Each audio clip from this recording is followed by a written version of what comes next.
So this is the second of two videos to learn Sad Song, one of the grade 3 exercises. I'm just going to play the whole piece again.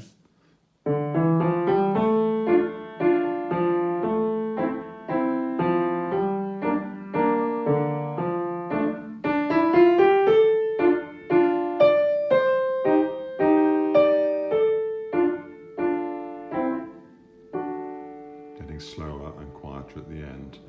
So in the last video we worked on this first line, so I'm just going to recap the first line. Check that you can do, basically play along with me on the first bit. So if I go 1, 2 and then 1, because we come in on the 2, so we're counting in 2/4, so 2 beats in a bar, 2 crotchet beats in a bar. So here we go, so it's a 1, 2, 1, 1, 2, 1.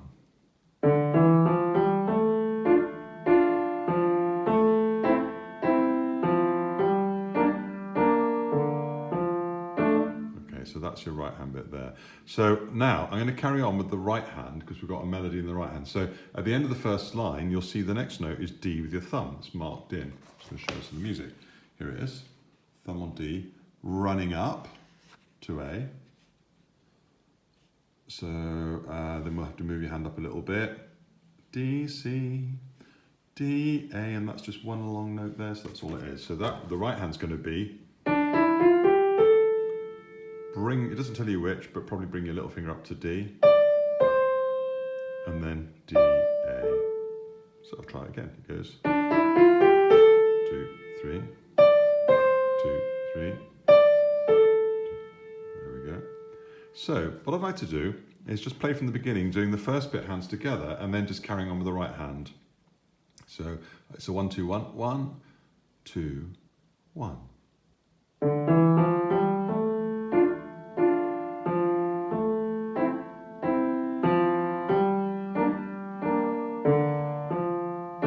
D. And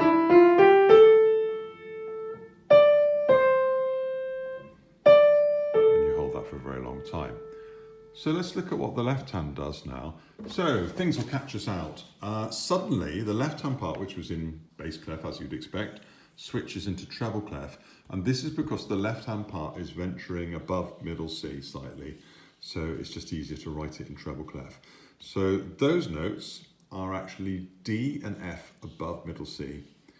E flat and G above middle C, then we're back to D and F, down to C and E, and then it switches onto a major chord right at the end, D and F sharp. And I've scribbled out a bit of fingering here. I'm not sure that the fingering they've got here really helps things an awful lot. Go with the first bit, with the 1 and the 3. I think you'll find that helpful. So in the left hand bit, we're going to have D and F here. So it's a staccato and then a tenuto. So the staccato is the dot. The tenuto is like the little line under the note, which just means give it its full value.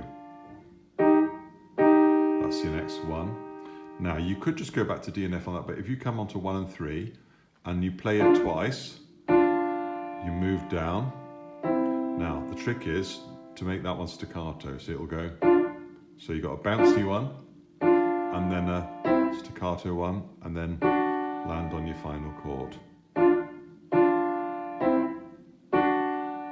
So here we go. Here's the line again. So you have D and F, then E flat and G, then bring 1 and 3 onto here.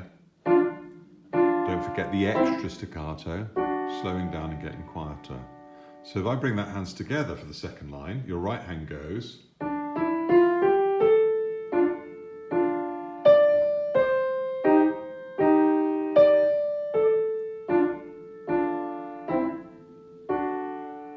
Now at the end, it's important that you keep that A on.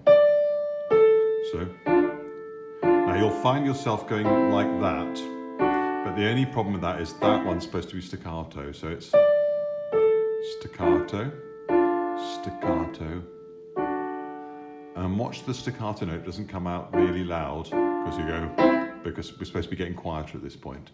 I'm just going to put the whole thing together for you, so hopefully that's giving you enough stuff to be going on here. So here we go. So at the beginning, it's quite slow. So it's 1, 2, 1.